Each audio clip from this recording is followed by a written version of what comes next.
Hello and welcome to North 100, a Canadian Highlander podcast. I'm Serge. Joining me today, I have a Nelly. Present. And a Wheeler. What up? Reminder that everything we do is brought to you by you. They're supported the Patreon over at patreon.com/loadingreadyrun. Welcome to part 2 of our Wilds of Eldraine set review. Set release is what I was going to say. A reminder for our reviews that they are not exhaustive. We do not talk about every single cards, only the cards that we think are relevant to the format or cards that we think you're going to want us to talk about. And speaking of which, we got a lot of feedback on the previous episode. And so we're going to start with 3 cards. We're going to kind of group them together a bit, but 3 cards that a lot of people asked about. And let's lead with Moonshaker Cavalry. Wheeler, what are we looking at? 5 white. That's enough to let you know this card's unplayable. But there were 6 of you, so hey, let's talk about it. It's a Spirit Knight with flying. It's a 6/6, and when Moonshaker Cavalry enters the battlefield, creatures you control gain flying and get +X/+X until end of turn, where X is the number of creatures you control. So this gets called the White Craterhoof Behemoth. And parallel, right? Yeah, it's a reasonable comparison in Commander. For Canlander, not so much, because Craterhoof has a couple of strengths going for it. One, it's green, and it's big. So how do you get big green creatures into play? Natural order. Little ones, yeah. A lot of little ones, or natural order. Or Gaia's Cradle. Yeah. How would you get Moonshaker Cavalry in play? Yeah. Lots of little creatures, not natural order, and maybe with Gaia's Cradle. No, the right answer actually is by playing several signets and then that card that gives everything improvise. Oh, Inspiring Statuary. It's an 8-mana white card that doesn't have haste, which is a huge part of Hoof. Huge. Yeah, or, I mean, flying is kind of like trample, but it's very much not, right? Yeah, I mean, even if somehow in a world where this could get found off natural order, it's just like, oh, well, my spirit token will block here, or my Thopter will get in the way of this. It's, doesn't do enough. So I guess the 2 strikes against it are 1, what deck wants this? And 2, how are you going to cast it? You know, when looking for feedback specifically for our format and the power and the speed of the format. Yeah, how do you get this card into play that doesn't also put stuff like Emrakul or Blightsteel Colossus into play? Yeah. All right. The other cards that we got a million feedback about are the Bun Buns. We're going to group the 2 Bun Buns together. Sure. There's the Regal Bunnicorn and the Pollen Shield Hair. Nelly. I did want to say, though, if Lost Caverns of Ixalan gives us a white natural order, we're having a different conversation about those knights. Okay, Regal Bunnicorn, 1 and a white for a rabbit unicorn with star, just the one ability that defines the power and toughness. This creature's power and toughness are each equal to the number of non-land permanents you control. So kind of like a Tarmogoyf parallel here. It can get really big if you have a bunch of like rocks or eggs or tokens or other small creatures. So potentially playable. My mind immediately thinks like mono white version of BattleBots that's like looking for more things to wear a sword. And this thing could get big and out of control, but it's just extremely corner case and also like probably not usually making the cut. While this could be a powerful creature, I don't see a deck that realistically plays it. I think vanilla or French vanilla creatures only see play in our format if they're really good with Lightning Bolt, Thoughtseize, and Ponder. Right. And this is good with none of those. But, I mean, with Lightning Bolt, I guess. Yeah. Exactly, because those are all non-permanents. Yeah, I stand with Wheeler. For the Pollen Shield Hair, this is an interesting one. 1 and a white for another 2/2 rabbit with creature tokens you control get +1/+1, and it goes on an adventure called Hair Raising for 1 green mana, a sorcery that says target creature you control gains vigilance and +X/+X until end of turn, where X is the number of creatures you control. Now, it's been a while, it's been a minute since I've played Naya tokens, but I actually could see this fitting into that list specifically. Maybe obviously it was Selesnya tokens. I think if you're only getting the front half of this card, you run into this problem where like one of the strengths of tokens decks is that they can like pack their own wraths and like definitely rebuild better than the opponent because their anthems aren't creatures. So that for that reason, I don't see Pollen Shield Hair sticking around for too long in any token strategies. I'm not sure if there's anywhere else you want to play it. No. That's all for Pollen Shield Hair. All right, let's move on to the set review proper. Today we're doing green, gold, artifact, and lands. let's get right onto it. So the first one is the Blossoming Tortoise. 4 mana, 3/3 turtle for 2 green. When it enters the battlefield or attacks, mill 3 cards, then return a land card from your graveyard to the battlefield tapped. Then, activated abilities of lands you control cost 1 less to activate, and land creatures you control get +1/+1. There are a lot of very interesting abilities all stapled onto this card, and they all say the word lands, which makes me very happy. I don't know if I like this card, though. I think 4 mana is a lot of mana for having lands enter play tapped. If I want to have my lands enter play, I'll just play Crucible, and I'll play them over and over and over with Fastbond, which it doesn't synergize with. And the activated abilities of lands are cheaper, works great for creature lands, which synergizes with the bottom bit, but like Thespian Stage costing 1 less isn't that exciting. Dark Depths for 2 isn't that exciting. Like the way that a lot of the lands decks in our format exist, which are either combo or mid-range, I don't know. Don't get me wrong. I love the turtle. It's confusing between, tortoise and turtle. I love it. And I'm the premier lands pilot of the format. I just don't know about this one. I want to say, you mentioned Fastbond. Yeah. And you're already playing Fastbond a lot of time in like a Jund Lands or whatever deck that includes this card. And it has a pretty cute synergy with Oboro, Palace in the Clouds. If you have a Fastbond, you built your own channel. Yeah. With 3 cards, but still. And you probably wanted a Burrow for some other reason. You already had Fastbond in. So. Interesting that the premier lands pile of the format didn't mention Oboro. Look, what do we say about you don't need bad cards to make your infinite combos more infinite? Wow. It took until 2023 to get you to finally turn on Oboro, but I'm glad of it. Personal growth. No. Oboro's fine. It's the tortoise that I'm saying you don't need. Like if you already got infinite landfall. I got my elk. Thank you very much. Why not both? Why not just cut both? Oh God! As time marches on, we're gonna find more cute corner cases to have like activated abilities. Lands cost 1 less to activate, turns to a combo. I just really dislike that it incentivizes you to attack with it, and it's a 3/3 for 4. Yeah, that's the big one. Yeah. This is the kind of card you want to revisit when they print more lands with activated abilities. Yeah. Right now it's like Oboro and Deserted Temple that can do cute stuff. And every creature land. Like, we have to acknowledge that the activation cost, because we're going to be reviewing 5 of those later on, and that's not nothing, but your Treetop Village only costs 1. it's not nothing, but it's also not why you include this. No, it absolutely isn't. And that first effect isn't even unique to this card. Yeah. There are, I want to say, we're going to get roasted in the comments again. There's 2 cards, I think, that when you attack, return a land from your graveyard to play tapped. Well, and I think they're also in green. There's Aranus from Baldur's Gate that doesn't return them into play tapped, but you have to attack. Yeah. And it's a 3 mana 3/3 legend with Death Touch. That card's pretty good and doesn't see that much play in the lands mid-range. Not every version of it. Yeah. And then there's Deeproot Wayfinder. That needs to hit in order to bring it back. This is, 4 mana 3/3.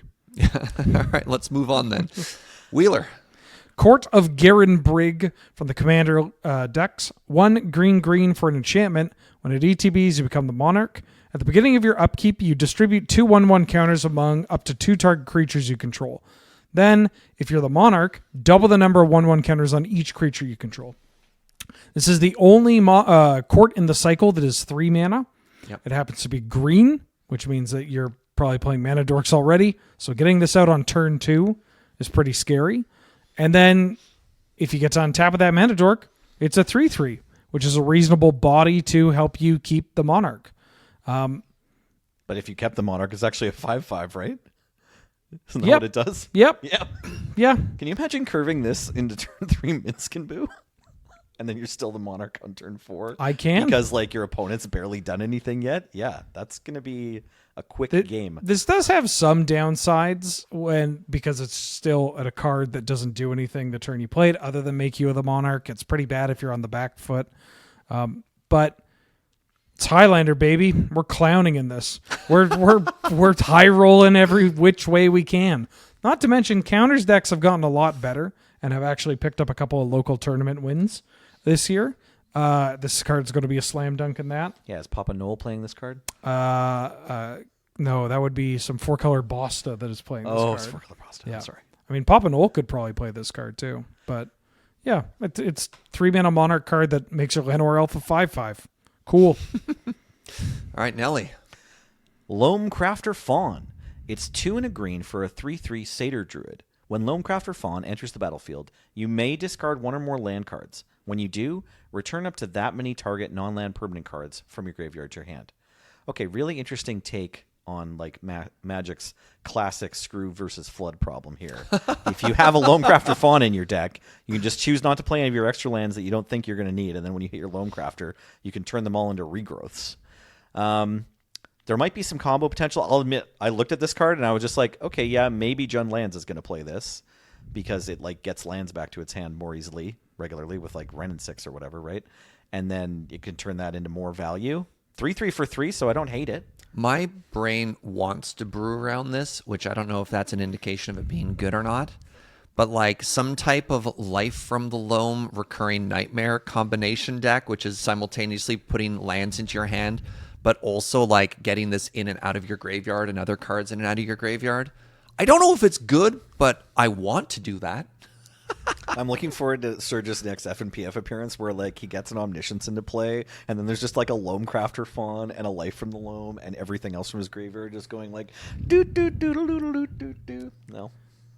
No, I'm thinking about how Serge just doesn't ever want to die in Magic games, or just assumes that he won't. Maybe it's not so much as you don't want to, it's that you don't think you will. Look, I have a problem specifically around liking to make a little loop that doesn't win me the game. All right? Like, look at all the cool game actions I'm taking as you're killing me, Wheeler. Yep. I mean, I'm for it. I love a good Life from the Loam. But seriously, you two, because I don't know. I've never played any like land-specific deck, actually. Is this a solid mid-range card, or do we only want to include this in our deck if we're comboing with it? I think that You need to be looping it. This is not a mid-range card. This you is not played in an engine deck. You do not want to cast this once. If you are only playing this once, you are probably playing this wrong. Great. I think you want the ability to have it come into play over and over and over. Okay, so kind of similar to the turtle. It's like if you're comboing with it, fine. Otherwise, probably duck this one. Yeah? Yeah, it's just like solving the issue of lands decks isn't by it. Like you don't solve the issue with lands decks by adding more cards like this. Yeah, absolutely. You know, you solve it by removing the initiative from the format. All right, next up, we have the Mosswood Dread Knight. This is a 2-mana 3/2 human knight with trample for 1 in the green. When it dies, you may cast it from your graveyard as an adventure until the end of your next turn. And the adventure side is Dread Whispers, 1 in a black for sorcery. Draw a card and lose a life. And this, I like this card a lot. It is very low to the ground. It is very aggressive. And it also does a great job of recurring itself, drawing extra cards. It's interesting because people have told me like, that's really expensive. It's like, no. It's only expensive if you think to yourself you're on the hook to be casting or spending 4 mana every turn to both cast a 3/2 and to draw a card and lose a life. But it offers a tremendous amount of flexibility because you get card advantage on the turns that you want to do it, or you can just let it stay dead if you have a more proactive play that you want to do on this turn. But in something like Black Mold, I even want to play this in like Abzan D&T. I like this card. It comes down, it hits, it comes back if it doesn't need to. I don't know, kind of like a modal card. It offers a fair amount of flexibility. Yeah, I imagine people are evaluating this card as though they have it on turn 2, where like, what if I play it and they kill it immediately? I don't want to spend my turn 3 drawing a card. It's like, well, you don't have to. No, no one's making you. You really don't have to. Yeah, and you could if you want to, and just like draw a card and then use your last mana to kill something. Like, I don't know. I even think just the green half is good enough. It could get tried out in like red-green stompy or like aggro. If you're splashing black for Deathrite. Yeah, if you have that value in your deck anyways, right? Yeah, I mean, You just I like would this not- as I a would not 2-mana play- 3/2 trample? I would not play That this. comes back. Like you can keep casting but it. only if you have the black, which is Oh, it's only as an adventure. Nelson's reading a card. Oh yeah. God, No. I've just been no, mesmerized no. by the fact that Watchwolf and Sign and Blood have had a baby. Sorry, I missed that you have to cast it as an adventure. Yeah. You don't get to recast the green side. You don't just buy back the creature. You know, I liked my version of the card that said when Mosswood Dreadnought dies, you may cast it. I just like that. I just like you may cast it. Okay, sorry about that. But sincerely, agree with everything Serge said. I think it's okay. All right, let's move on. Wheeler. Knight of the Sweet's Revenge. 3 and a green for an enchantment. When it ETBs, you create a food token. Foods you control have tap at a green. And 5 green. Sacrifice Knight of Sweet's Revenge. Creatures you control get +X until end of turn, where X is the number of foods you control. Activate only as a sorcery. So this is a 4-mana card. Do we have that out of the way? Great. We're aware. Yeah. I'm so excited to play with this God, card. I can't wait to play with this card. So it provides a payoff for the food deck. Yep. In that this just lets you overrun your team. Obviously you need a couple of food tokens kicking around, but this can pay for itself. Yeah. Pretty closely. Like you just play it, makes a food. If you have some other food, you can immediately tap and get another spell out, or just activate the ability of a food or one of your cards that cares about food. It makes a food. I'm just going to keep saying the word food. It goes in the food deck.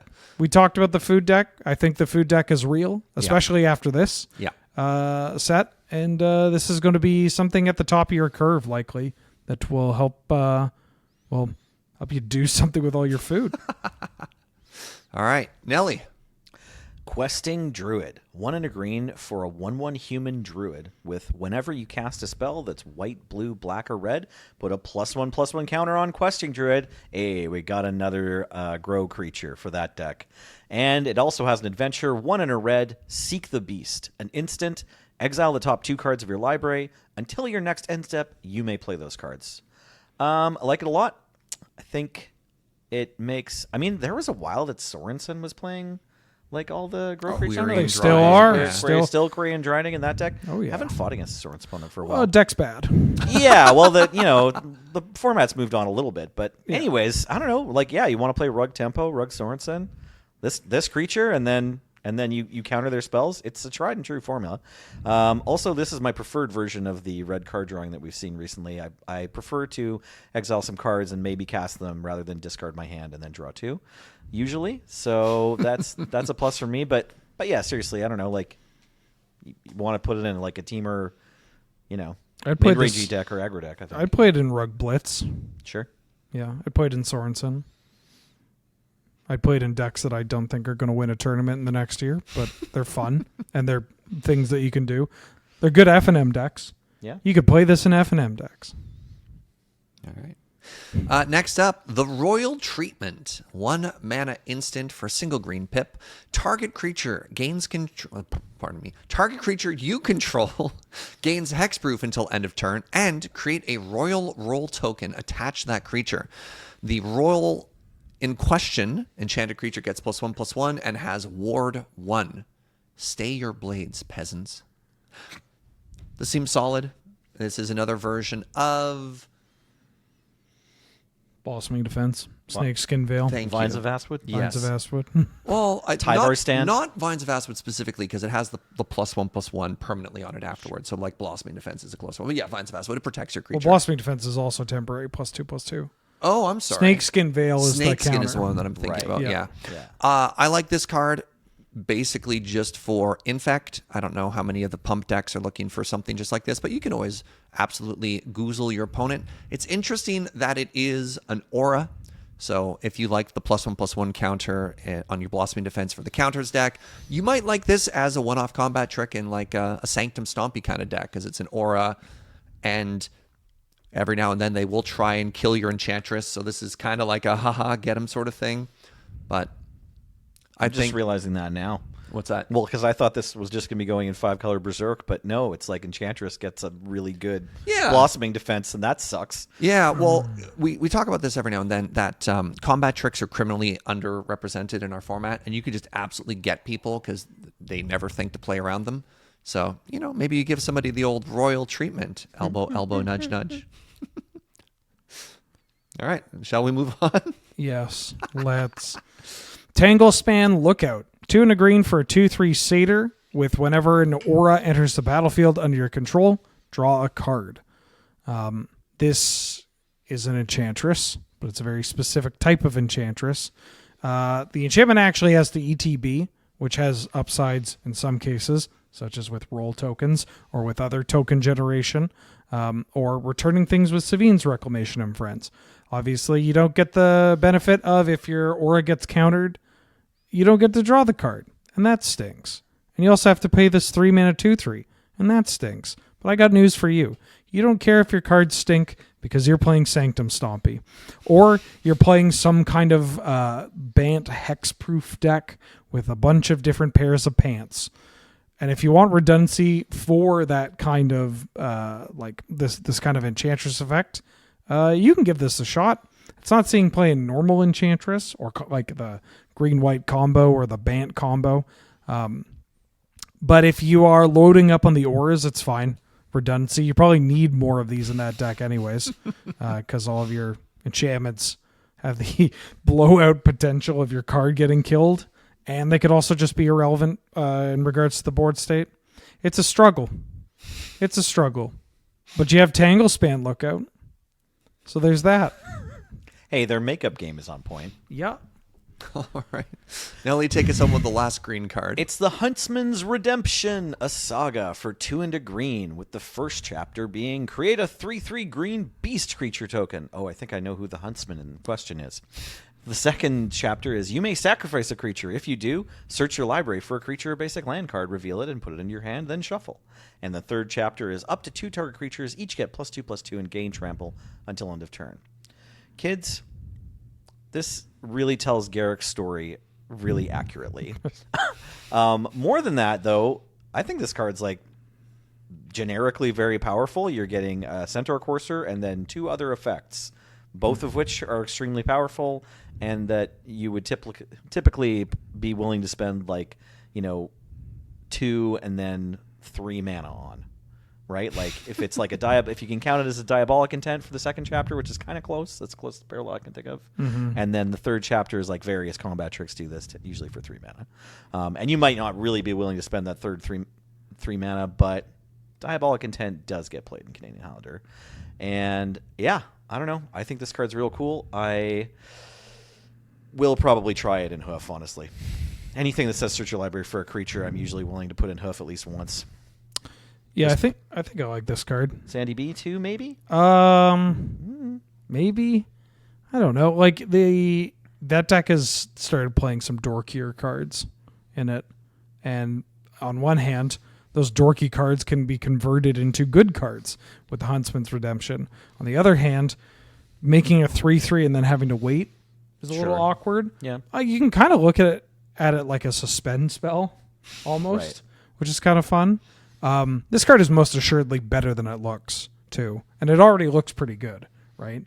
It looks like a flexible card, but it does all these things. Yeah, it's just like, so you got to deal with this 3/3, and then you have to deal with whatever this tutor is going to find, if you even want to do that. Like, sometimes just make this 3/3 and then also give things trample can kill people. But make it 3/3, cash in another token or a mana dork, and find, I don't know, a Scooze, an Endurance, a whatever you want. Moonshaker Knights. Sure. So notably, the Saga step is in your pre-combat main phase, so you can float an elf. Yes. Float mana off an elf and then sacrifice it too. If people were worried about but then you're losing a mana. You're like, well, this set has done so much for trying to teach people about the timing on sagas and how sagas work, more so than Urza's Saga. Just like the amount of cards with Bargain, where it's like, okay, 3rd Saga ability on the stack, I'm going to cast the thing with Bargain and sacrifice my Saga. It's just, it'll teach you how to get some value. That's good. All right, let's move on to gold cards. First up, we have Ash, Party Crasher. This is a 2-mana 2/2 legendary human peasant for red and white. They have haste and celebration. Whenever they attack, if 2 or more non-land permanents enter the battlefield under your control this turn, put a +1/+1 counter on Ash.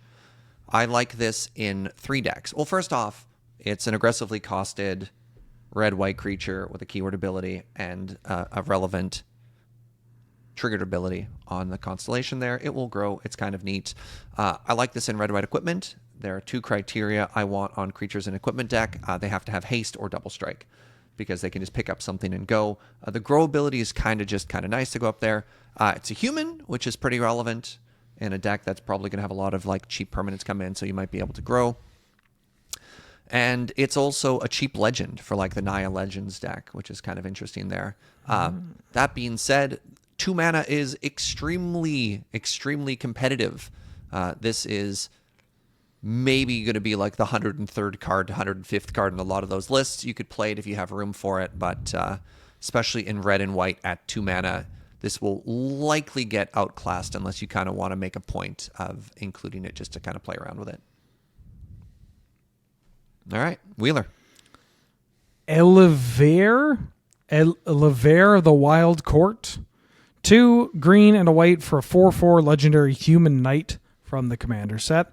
Whenever Eldraine enters the battlefield or attacks, you create a Virtuous Roll token attached to another target creature you control. Virtuous Roll is the secret 7th roll from the commander set, only on this card, and it says enchanted creature gets +1/+1 for each enchantment you control. So virtuous rolls are ethereal armors. Then it says whenever an enchanted creature you control deals combat damage to a player, you draw a card. So 4 mana 4/4 ETB make an ethereal armor is not bad. Like that's already just totally reasonable. Playing like a 3 mana, like an idyllic tutor on a body that then immediately finds an ethereal armor. That's a play pattern that like a Sanctum Stompy or a Hexproof deck can get behind. This getting Caracas uses a lot of mana, but you get to keep making ethereal armors. You don't get to load up on a single creature, which is a little awkward, but that's okay. Make your mana dork into a 5/5. And then just draw some cards because you might have a Rancor on something. Or you put it on an Invisible Stalker. You said that getting Caracas, if you're casting Eldraine, is going to be a little awkward, but I've played against Sanctum decks before. They always have like 1,400 mana. Yeah. I think you're going to be using your own Caracas to bounce this thing the turn you cast it, so you get 2 ethereal armors that turn, and then hoping to untap and attack with it. Careful now. We don't want to get Serge to be too excited. Okay. All right. Breathe deep. Breathe deep. All right. Okay, obviously a slam dunk. Yeah. Greta, Sweet Tooth Scourge, 1 black-green for a 3/3 legendary human warrior. When Greta, Sweet Tooth Scourge enters the battlefield, create a food token. Pay a green and sacrifice a food to put a +1/+1 counter on target creature. Whew. And pay 1 and a black and sacrifice a food. You draw a card and you lose 1 life. Every time they make a Sign in Blood, I'm just always so excited. And this one, what deck would we possibly put it in, Wheeler and Serge? Warriors. Good call. Yeah. Great in both those decks. Also, might I suggest this new food deck that is just kind of popping up this okay. year? I mean, if you say so. So 3/3 for 3, brings a food with it, offers you 2 different, very valid end game plans, or what do we call it? Targets. We'd say food payoffs. Payoffs. Thank you. Payoffs is the word I was trying to remember. 2 different, very good food payoffs. One of them is only at sorcery speed. The other is not, and both are pretty exciting. God, I can't wait to build this deck. Yeah, so like you're going to definitely be including this in your food decks. I mean, Wheeler's on 4-color no red food. I think I'm on mud. Mud is the wrong word. Bug food. Oh, bug food. I think I want bug food. I would have started with Abzan and maybe not gotten into the 4th color. Well, because I'm thinking blue specifically for Academy, so I can make 1 million mana off of all my little artifact tokens. Yeah, I just want to play Oko with these cards. Yeah. That's right. Oko is a blue card, isn't it? Yeah. And you have the mana. Yeah. That's fair. Yeah. White, excluding white's going to be tough, but we're all in on green black, so that makes this a slam dunk. Makes sense. All right, next up, Gil Wayne, Casting Director. This is a 3 mana 2/3 legendary human bard for 1, a green, and a white. Whenever the director or another non-token creature enters the battlefield under your control, choose 1. create a royal roll attached to that creature, create a sorcerer roll attached to that creature, or create a monster roll and attach it to that creature. So you have an aura producer on a stick. This would obviously go in the same deck as Eldraine, but I don't know if they're as good because the rolls that they're creating aren't as exciting. And I don't know if you have enough creatures to really get a ton of advantage out of the other one that goes onto it, because like Eldraine keeps making them over and over. I think you're probably supposed to try this anyways. You're shaking your finger at me. The trick is you don't play this in the Sanctum Stompy lists. You just play this in green-white. Just green-white, make every creature you play annoying as hell, dude. Like, it's a 3-mana 3/4 trample or a 3-mana 3/4 ward 1. Depending on the situation. Yeah, I mean, you could also give it the sorcerer roll, but sure, why not? And then it just makes every creature you play after that, like giving all your creatures +1/+1 in ward 1 permanently, even after this card leaves play. That's pretty gross. So just green-white mid-range. Are you thinking like what? Give me a shell for this card. Green-white aggro, green-white mid-range, green-white hate bears, Naya humans, Naya legends. You put it in everything, eh? You like it that much? I think this card's really good. Huh?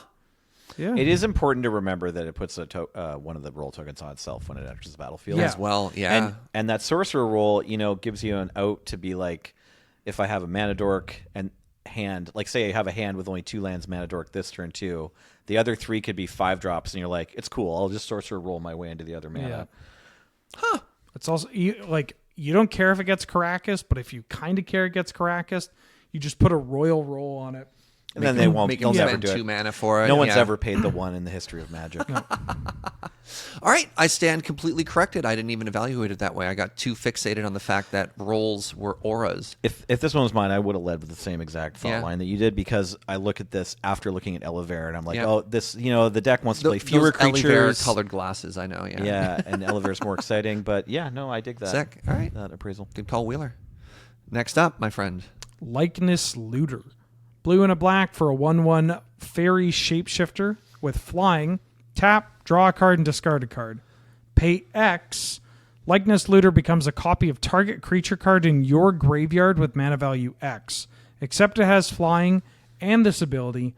Activate only as a sorcery. So we have Lazov from Guilds of Ravnica that functions similarly to this card. And we have Volrath Shapeshifter from Stronghold that functions somewhat similarly to this card. I think there's something there. I was reminiscing about this Stifle Knot deck. I was hoping you were going to say are we going to be playing Stifle Knot again? Well, here's the thing. So this was a while ago. This was 3 years ago. Can we go back even a step? Because we're talking Boomer Magic here. For people who've never heard of Stifle Knot, maybe. Stifle Knot mean? Right? Okay, right? so there's this Yeah, card. James, get ready. There's this card from Mirage, and it's called Phyrexian Dreadnought. And it's a 1-mana artifact creature that's a 12/12. It was the biggest creature of all time for quite some time. I think that's One trample, mana. too. It's got 12/12, trample. yeah. Oh, I'm not even at the text box. Sorry. Yeah. Trample. When it comes into play, sacrifice creatures with total power equal to Phyrexian Dreadnought.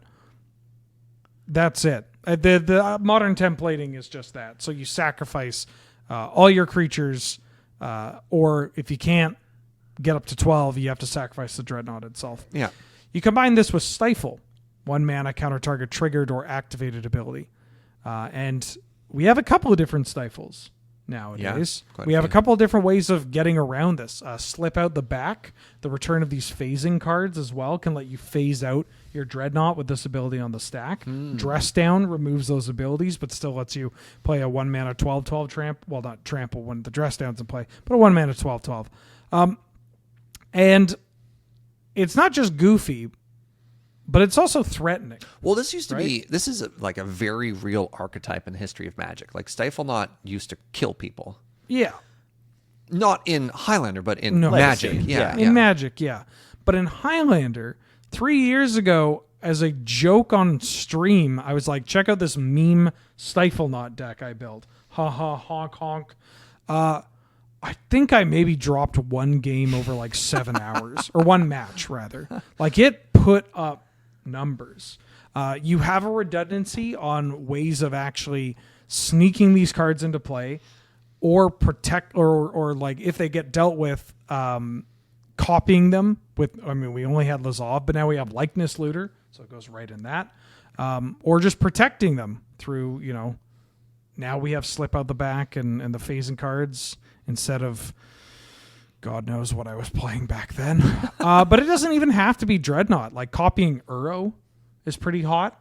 Copying Kroxa in the graveyard. Yeah. Yeah. Because it gets around the sacrifice itself clause, if they escaped or whatever. Yeah. And then it's just a looter. Like that's just, if you don't have it in your graveyard yet, you could just dig for it. Or peck away at getting the initiative or the Monarch because you have a 1/1 flyer on 2. Yeah. I think this is very flexible. It's got some juice behind it. Card's got some juice. Once again, Nelly, take us home in a category. I just wanted to say, though, too, I wanted to make sure everyone's finished talking about all of their Siphon Lot stories. The other piece of boomer technology from that, when Mirage was first printed, you could already illusionary mask your creature out, too. You don't have to put that one up, James. But, if you're bored later, look up illusionary mask, kids. One of Nelly's first decks, just jam an illusionary mask. So we've got Tegwill, Duke of Splendor, 1 blue-black for a 2/3 Fairy Noble legendary creature with flying and death. 2/3 flying death touch for 3. Flying and death touch. Other fairies you control get +1/+1, and whenever another fairy you control dies, you draw a card and you lose 1 life. So in the last episode, I kind of likened this to a Sign of Una. That's the first card that comes to mind when I see other fairies you control get +1/+1. However, it's obviously also a slightly harder to cast, maybe situationally slightly worth Vampire Nighthawk, but I'm a big fan of Vampire Nighthawk. So if you're getting at all close to that, the stats are good. It's got flying, does fail the Caracas test, but this ability, whenever another fairy you control dies, you draw a card and you lose 1 life. Maybe that pushes the fairy archetype strong enough that you want to consider playing it. I don't know. You've got some opinions, obviously. I forget what I said last week, but I think it was, this card's really good, but the rest of the fairies are really bad. That sounds familiar. Yeah. There's one more borderline card that we didn't talk about in these colors as well. It's like the blue-black 1/1. Oh, the flash one? Yeah, that does a similar thing that whenever a fairy enters battle play, whenever a fairy enters play under your control, your opponents lose a life. Right. Which is kind of interesting as well. It's like we're starting to get that density of good fairies, but that means we have 9 now or something. Well, for Aaron Damon and all you other fairies players out there who've already put a lot of time and effort into the archetype, we see you and we're happy for you. Like, I know what you're thinking, because I'm thinking it too. This is nuts with Bitter Blossom. Of course. Don't play bad cards to make your other bad cards still bad cards. That's what we say. I don't know. I'm not going to judge you if you jam this and if you kill people, but live your best life. You live your best life. You do you. Just note that when you kill me with your fairies deck, I'm going to take a picture of that Murktide region you have in play. I'd be like, didn't that do 18 of the damage? Yeah. You're like, maybe. Oh, you won't believe it. I won this Magicans Wheel with my fairies deck. Yeah, what happened? Well, I thought seized on 1, Hinder Toract on 2. Then my true name got in with my Umezawa's GTA before I killed him with Vendilion Cleat. Every time, dude. Every time. Fantastic. All right, let's talk about the artifacts. First up, we have Agatha's Soul Cauldron. This is a 2-mana legendary artifact. You may spend mana as though it were mana of any color to activate abilities of creatures that you control. Creatures you control with +1/+1 counters on them have all activated abilities of all creature cards exiled with the Cauldron. Then, tap to exile target card from a graveyard. When a creature is exiled this way, put a +1/+1 counter on target creature that you control. So I've read this card 4 times now. And my first thought was, God, I wish literally anyone else but me had gotten this, but I'll take a stab at it anyways. No, my real thought of this has got to be a combo enabler. There is a long history of decks that take advantage of putting a bunch of creatures in the graveyard that have activated abilities and then killing you by reanimating specific creatures. This is a little bit tricky, and you probably also don't want to play it in that deck, specifically because you're exiling it from your graveyard, which then makes it a non-bow with the other cards that would typically synergize with this, which makes it a little bit tricky because this does a powerful thing by itself, but if you don't win, you've kind of hosed yourself. Outside of that, I don't know. That's literally all I can think about with this card. I find it very hard to evaluate. I would disagree. I think you do want to put it into your Necrotic Ooze Phyrexian Devourer deck as an extra piece of putting together your combo. I forget exactly how that combo works, and I even messed it up on stream one time. Okay, so you have Phyrexian Devourer, and you have Triskelion or Walking Ballista, and then one exiles cards from the top of your deck to put counters on a thing, and then you can remove it with Trike or Walking Ballista to ping them, and you never have to sacrifice it because these cards only copy activated abilities, not triggered abilities, like the one on Devourer that says, if I'm too big, get rid of me, and so your opponent dies. Right. The end. What do you think about putting this card in that deck? Sure, why not? I think you might be going too deep, both of you. You like this just like mid-range? Is this just, No, is this a good card? I wouldn't go that far, but the floor, the floor of this is that it operates similarly to like unlicensed hearse, the artifact from the vehicle right. from. It does say Streets of target New card Capenna. from a graveyard. Yeah. Yeah, just it can go into doesn't matter what colors you use for it. I won't say it can go in any deck because you still want to play this alongside creatures, much like Unlicensed Hearst. But it can start eating away at the graveyard for free. And if you happen to hit creatures, you can grow things. But I think that if it finds a home, it is going to be in a deck, like in a creature combo deck that can play the mid-range game and then can pivot to a combo kill. Because, like, this is just a powerful card, I think. Even if you just give creatures with 1/1 counters tap add a mana. Like, that's something that can add up on your combo turns. Yeah. So downside to this card, costing 2 mana is a giant pain. So a lot of the traditional, like, tax your opponent's graveyards cards are 1 or 0 mana. Yeah. So, like, this is incidentally harder to play and find. Yeah. But I think that's okay. Okay. Like, you came very close to egg-splaining to me, but that's all right. I mean, I was talking at you, but I was explaining to the audience. Yeah. I wasn't going to say like, no, Wheeler, this is tough, because you're like, yeah, just throw it in a deck and see how it works. But the problem with that is, it's easier to throw something in a deck when you have like a Trinket Mage to find it, or you have like a bunch of like these. It's like part of a suite of cards for like low impact tutors that you'd be playing anyways. It's easier if it's an Urza's Saga target. Yeah. Right. Right. Exactly. Yeah. But you can still, like, these bad creature combo decks, and I call them bad because they're creature combo decks, but these creature combo decks, like, they already don't know what to do with their points. So, like, they're likely playing Demonic Tutors, and you can finding this card if you need it for the combo kill, or if you need it for, like, against Flash Hulk or something. It's just kind of nice to have. I don't know. I'm not saying that this card is, like, a slam dunk and is going to revolutionize creature combo lists. But there's enough game behind it at such a low cost that I don't hate it because its floor is pretty strong. Yeah, well, you're like, yeah, it's a combo enabler. And then at that point, you're like, thumbs up. Yeah, my combo enabler can also just muck your graveyard and make my creatures bigger. I did not think about the fact that it gets your opponent's graveyard. And that does give you some incidental, like, mid-range. Hey, this is just good, which is very interesting. Yeah, steal your opponent's Gristlebrand.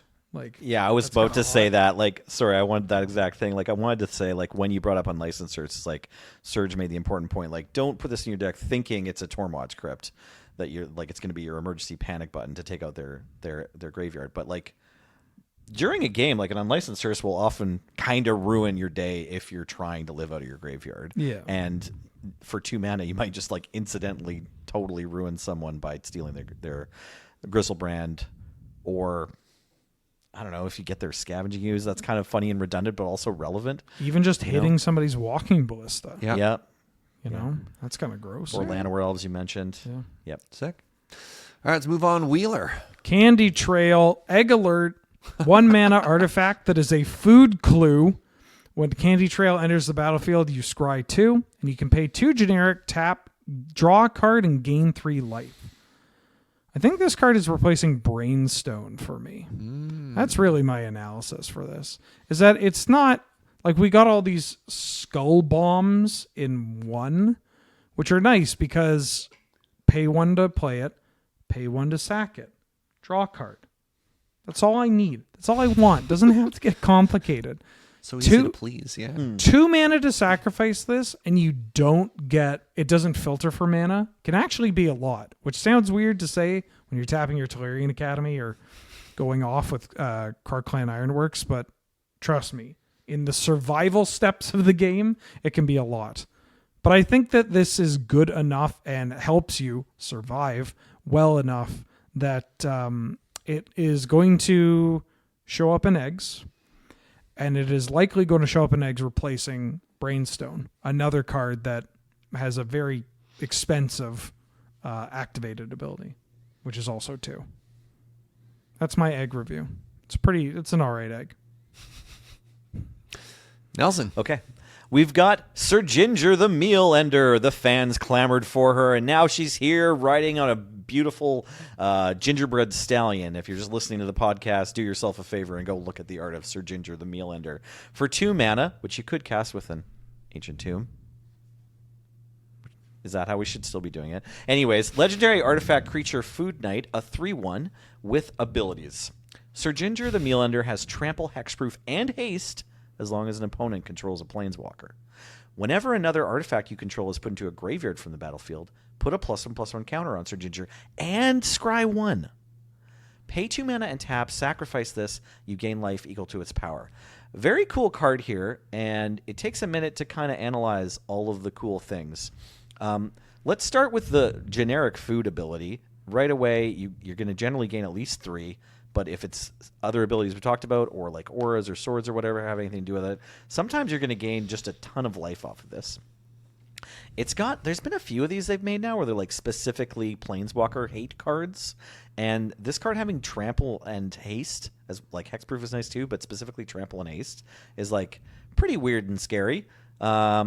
There's plenty of Planeswalkers running around in our format, so you're sometimes just basically going to get a bonus on this card, and there's a flavor there about the, go watch the Wilds of Eldraine, or the Throne of Eldraine trailer if you don't understand. The middle ability is the most exciting one. Whenever another artifact you control is put into a graveyard from the battlefield, put a +1/+1 counter on Sir Ginger. So if you're Clan Ironworksing, if you're playing Scrap Trawler, if you just have a bunch of artifacts... It doesn't say non-token. That's right. Your food and your treasure tokens and your clues, oh my. Yeah, obviously, it is a food itself, so fitting into the food deck's can be a problem, or a possibility, or a thing you can't avoid, an inevitability, I guess. You're probably putting in your food deck. That's fair. I think you can also kind of brew around it in, like if you wanted your BattleBots deck to have a combo, you can like put this in next to some of these cards I mentioned. It doesn't even need to be a combo. This is just like an aggressively pointed creature that's going to turn sideways and grows as you fight with artifact creatures that are going to die. Yeah, I wonder if you might want to consider putting in the same deck we were just talking about with Candy Trail. Not there? Fair enough. Not in eggs. Sure. A little too combat focused. Yeah. I just really like that you're going to scry 1 whenever an artifact dies. Anyways, I believe there's some ways to go infinite with this. I've started kind of tooling around with it. I forget all the things I was trying to put together. But I've looked at this one. Pardon? How would you go infinite with it? I'm still working on it, but I don't have it. I'm not there yet. All right. But I think there might be enough stuff that you can kind of aim to mid-range kind of artifact value of this card. So maybe some sort of cute BattleBots version and also food. Look, I saw artifact creature 3/1, 2 generic mana with no downside, and I was already sold. I will cast this off a workshop any day. I hate to say it, but Hovermere has long been replaced at this mana slot, Poor sweet Hovermere. Yeah. Canonically dead. Yeah.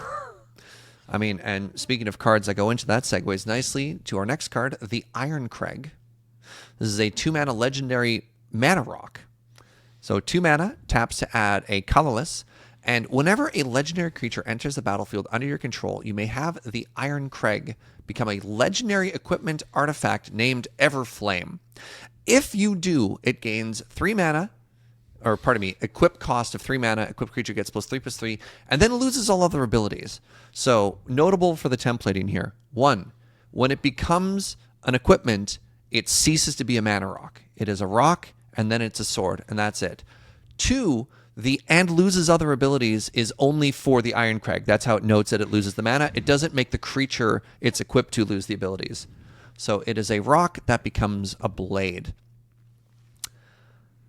I like this in Commander. I've played this exactly once and it was neat, but like it's a little awkward otherwise, because like the equipment decks that we're playing right now don't really need 2 mana rocks. You're playing Moxen, and if you're playing any other rocks, it's the Busto ones. You're playing Sol Ring, Mana Crypt, Mana Vault. Those.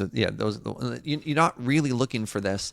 And 2, the equipment that we're playing now doesn't equip for 3 anymore. That is a significant downside. So, as cool as this is, I don't think it's a good fit for our format. But I mean, try it out, have some fun. Maybe you find a home for it and you kill somebody. I think you're right about not wanting to put it into equipment strategies, but maybe you're putting it into like Academy, every single rock that costs 2 mana. No, we have too many of those. Yeah, It's but just not also even like, possible to do that anymore. It's just like you would rather play the ones that can add colored mana. Yeah, and also do those decks want to lose a mana rock and have a sword? Maybe battle bots, like the big battle bots lists. Oh, the workshop one? Yeah, the like. I guess you could go, because how many legendary creatures is that deck playing though? Like, you don't more Urza? now. Like yeah. 6, Yeah, maybe 7. Yeah. But that's a deck that doesn't care as much about the pips. Right. That might still be on like a Thought Vessel or even like a Mind Stone. I could like, this isn't the worst card to show up in a Canlander deck that is also just casting like Psy, Master Thopterist, Urza, or Sir Ginger. It definitely does look like a card that had its dials pulled down, though. Yeah. Like, I think probably because it's a standard legal set, this is a 2 mana rock. So just that alone for standard is pretty exciting. Mm-hmm. It made it legendary. Yeah, exactly. You can't even play a second one on turn 3, right? Yeah. Like, but that's standard these days, right? Like, sometimes there's Llanowar elves of some description in standard, but there isn't usually signets anymore. So getting access to a signet that can cost 2 legit generic mana and can tap 1 for generic mana that you can put into any other spell, that's kind of a big deal for standard. So I get it. All right, let's move on to the lands. Of which we cannot see, but Restless Cottage, Restless Bivouac, Restless Beanstalk, Restless Spire, Vinestock. a Vinestock. Sorry, God, You got Restless Spire. You almost Spire, had it. You almost and then had it. Restless Fortress. Yes, you did it. Wow, that's incredible. Nice. Well, Do we want to cover these one at a time? Do we want to talk about it as a cycle? I kind of only like 2 of them. We could talk about them. Let's as go the top to cycle. bottom. Yeah. Sure. You want to do it as a cycle? Yeah. I mean, I don't know. They're creature lands. They're enemy colored creature duels, Yeah. which is cool. This and is good. this is the second time we've got a full cycle, right? Because we had the OGs from like World Wake. I was going to say Zendikar. Yeah, we had World Wake, and that gave us like the really good ones, the Celestial Colonnades and the Creeping Tar Pits and stuff Yeah, like that. The allied colored ones. Then we got the enemy colored ones, and they were kind of a miss. the first set of 2 color creature lands are all pretty much the most powerful ones. Then we had the cycle filled out up to 10 with Battle for Zendikar, I think. Yeah. Yeah. And the blue-green one was okay, I thought. Yeah, and then we got another set in Strixhaven, maybe? No, am I wrong? No, It was it's just these 3. Gate of... Now it's just there's- this? Gate... sorry, not Gate. Well, there's Oath of the monocolored. Gatewatch, right? That one gave us the... oh, no, it's just still Battle for Zendikar. That's right. It's just 3. It's, Okay. It's all. Yeah, it's just 3 This is just the 3rd time we've seen creature dual lands. creature duel lands. Yeah. Yes. And so we have 15 now. We don't have a second set of allied color creature dual lands. We just have a second set of enemy color Right. dual lands. Yeah. Yes. This does Exactly. imply Who's- there's a good chance. I mean, Yeah. they could keep us hanging, but they know we hate it. We Yeah. hate being hung, or we hate waiting on I'm creature still lands? waiting just for the rest of the waiting. rivers of tears. Sure. Oh my god. I like some of these. Yep. Sure, yeah. Let's just talk about each Sure. one individually. And we'll offer our thoughts James, on the if bivouac. you'd be a deer, can we go down top to bottom, All right. which is Fortress. Restless Fortress. Sure. It's black-white. It animates into a 1/4 lifelink. No, it doesn't. Wow, this card sucks. Well, it's not lifelink. It has a triggered ability on attack, which is interesting. All right. They all come into play tapped. Yes. They all tap for 2 colors of mana. Yes. Fortress is white and black. They all have an activated ability. Fortress is 2 white and a black. It becomes a 1/4 black and white nightmare creature. And then this has a triggered ability of when it attacks, the defending player loses 2 life and you gain 2 life. Bad. Why? Expensive, not impactful enough, not a fan. That's Slow. fair. 4 mana, like technically 5 mana, right? Because you need to attack with this as well. Yeah. Pretty slow. Doesn't scale well. Doesn't scale well. It does have going for it that it doesn't need to connect in combat to end the game if you can get your opponent down to 2 life or less. Like that's the one thing that's going for it. I think that's pretty But it's neat, competing against another dual land that only costs 3 to make a 2/3 lifelink, right? Yeah. Shambles Yeah. Shambles can get Yep. it done. All right, let's go down to Spire. Nelson. So this one only costs 2 to animate, and it taps for red or blue. This is the blue one. We can just talk about the activated ability part This now. is yeah. this is the blue-red one. It's a blue-red to make a 2/1 blue-red elemental with, as long as it's your turn, this has first strike, it's still a land. So, and when it attacks, scry 1. So this one's only a 2/1, but only costs 2 to animate. For our format, I kind of like this one if you're just in Blue Moon, or maybe like, I don't know, is Jeskai Control still a thing? I think Grixis Control. If they don't have any creatures, it's nice to only pay 2 and ping them. I and think scry 1. this loses to Fairy Conclave. I don't know how many people are playing Fairy Conclave. Well, it taps for red though. You're looking at me, Wheeler. What's up, buddy? Sorry, Just- I just just hate got it. bombarded with is Jeskai control a deck and how this loses to Fairy Conclave. Yeah. It's a dual land. Okay. This fixes your mana. Sure. And it scries. So when you don't have mana to cast spells, you're likely pumping your mana into activating this. And then it helps you draw into stuff so you don't need to activate this. Oh, Sounds you like really you like love this this. then. I mean, I think it's good. Do you think it's good enough to play in like Jeskai mid-range? Or is it just a new tool for Blue I'd give it Moon? a shot in Would you? Jeskai. I Would wouldn't you? play it Okay. in 4-color, but I'd give it a shot in Jeskai Okay, or great. Blue-Red. Yeah. I think Blue Moon's probably going to try it. Next up, we have Cottage. This is the green-black one. 4 mana, so 2 black-green. It becomes a 4/4 horror creature until end of turn. Whenever it attacks, create a food token and exile up to 1 target card from a graveyard. Again, very expensive to animate, but I think this one comes close to doing enough. The body is pretty substantial. When it hits, making a food, as we've said in the food deck, seems very relevant. And also exiling a card from a graveyard is pretty big. I would not doubt you if you don't play this, but kind of hits like a truck. I played it in Jund. Yeah, I like it. I like this card. You'd play it anywhere. I think this one's fine. Well, yeah, I mean, it in the mid-range deck, sure. Yeah. Exiling a card and making a food and Yeah. hitting for 4, Yeah. this one gets the pass. Wheeler. Restless Bivouac. This is the white-red one. For 1 white and a red, it becomes a 2/2 white ox creature and a red creature. And then it has a triggered ability. Whenever it attacks, you put a 1/1 counter on target creature you control. It's cheap. It's a red-white duel.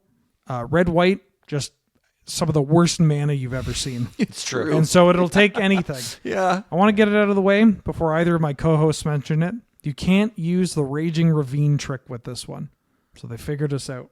Oh, sorry. What was the trick? I The forget. Raging Ravine, it used to be you could activate Raging Ravine multiple times Right. to stack the Stack the ability of when it triggers. attacks, but it's not gaining this triggered Right, ability. right. If you have tons of extra mana, Yeah. you can double up on your Raging Ravine, and then it gets 2 counters when it attacks. Yeah. But this one, notably, like the Raging Ravine only puts counters on itself, right? Yeah, this can pass around the counters. Yeah, which might like be super relevant. Might only need to attack once and pump your flyer. Mm-hmm.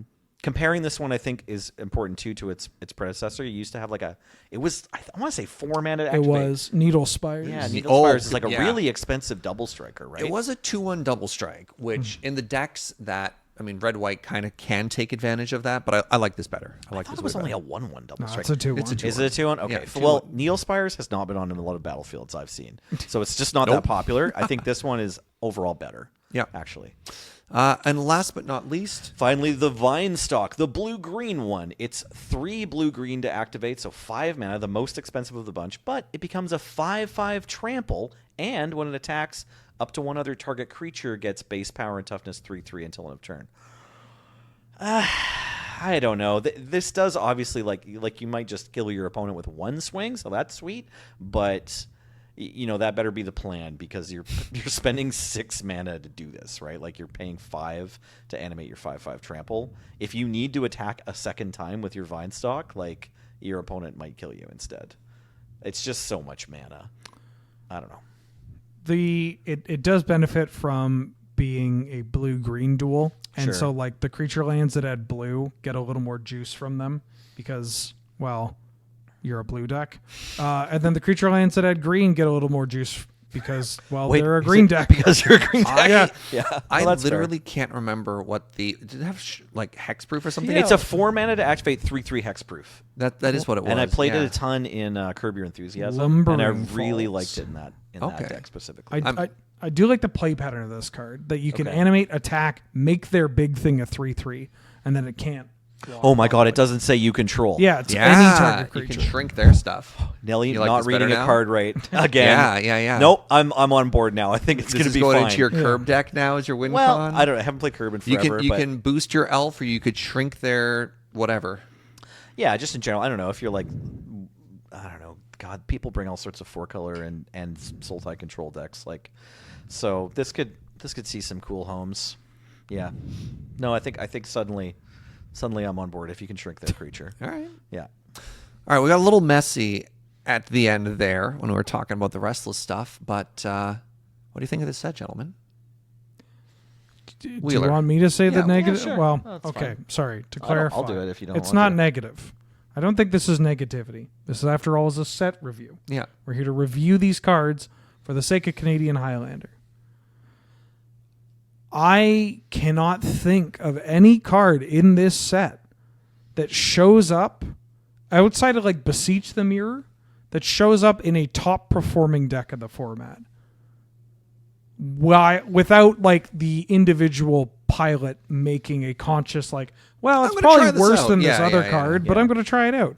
And like maybe some of the lands don't count because the cost of inclusion is so low. But it's just not, the power level is just not there. And it does throw a couple of bones to more niche archetypes like what they've been doing in the past.